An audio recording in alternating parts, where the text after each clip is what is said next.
नमस्कार, मी अमर स्वामी. आपण पितृपक्ष म्हणजे महालयमध्ये भोजनासंबंधी काय नियम आहेत ते मी सांगतो तुम्हाला. तर आपल्या शास्त्रामध्ये समाराधना म्हणजे भोजन करणे किंवा भोजनला लोकांना सांगणे हे फार पुण्याचं काम सांगितलेलं आहे. आणि जोपर्यंत आपण लोकांना भोजन देत नाही तोपर्यंत पितृपक्षातील श्राद्धकर्म पूर्ण होत नाही. मग त्यासंबंधी आपण जी व्यक्ती जेवाय बोलवणार आहे त्याचा काय संदर्भ आहे बरं, आणि ते आपल्या इतिहासामध्ये कुठं नोंद आहे. तर याची कथा आपल्याला महाभारतामध्ये मिळते की जसं की आपले जे प्रभू रामचंद्र हे वनवासात असताना त्यांच्या लक्षात आलं की पितृपक्ष आहे आणि आपण आपल्या पितरांचं महालय करायला पाहिजे. आणि त्यावेळेला मग ब्राह्मणांची योजना केली त्यांनी. ब्राह्मण जेवायला सांगितले, ब्राह्मणांचं पूजन करून भोजन त्यांना द्यायला लागले. आणि मग त्यांना जेवण वाढण्यासाठी सीतामातेला सांगितलं.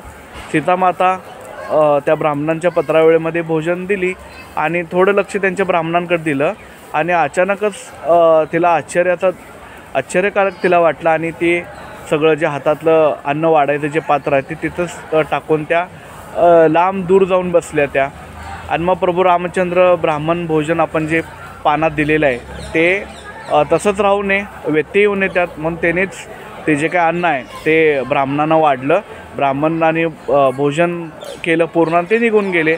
आणि त्यानंतर दूरवर गेलेल्या सीतामातेला प्रभू श्री रामचंद्रांनी जाऊन विचारलं की हे अचानकपणे तुला काय झालं, ब्राह्मणांना भोजन वाढता वाढतं तू अचानक का इकडं लांब निघून आलीस. त्यावेळेला सीतामातेनं सांगितलं की मी ज्यावेळेला त्यांना श्राद्धाचं भोजन देत होते, पात्रामध्ये अन्न वाढत होते, त्यावेळेला मला ब्राह्मणांच्यामध्ये आपले पिताजी म्हणजे जे अयोध्येचा राजा आहे हे दशरथ मला त्या ठिकाणी दिसून आले.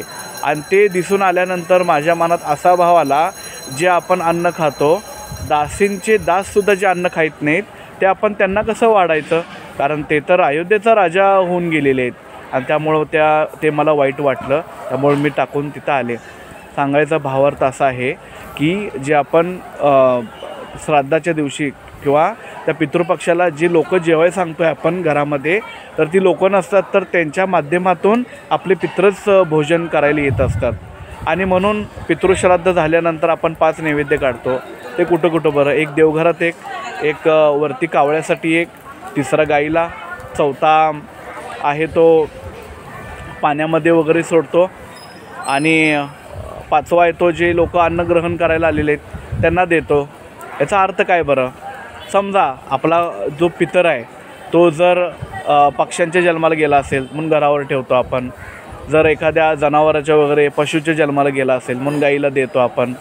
जर तो जलचर जे आहेत पाण्यामध्ये राहणारे प्राणी त्यांच्या जन्माला जर गेला असेल तर आपण ते अन्न पाण्यामध्ये विसर्जित करतो, पाण्यामध्ये अन्न सोडतो ते. आणि मनुष्याच्या जन्माला गेला असेल तो जे आपण लोक जेवाय सांगितलेले त्यांना देतो. आणि 5वा समजा मोक्ष मिळाला असेल किंवा त्या व्यक्तीला सद्गती मिळाल्या, देवाशीच ऐक्य आलं असेल म्हणून देवाऱ्यात एक नैवेद्य दाखवतो. तर ही अशी कथा आहे.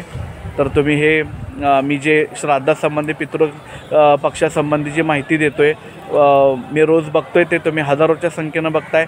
Thank you so much. ही जर माहिती तुम्हाला खरोखर आवडली असेल, नवीन असेल, तर तुमच्या मित्रपरिवारात, नातेवाईकांच्यात सर्वांबरोबर शेअर करा.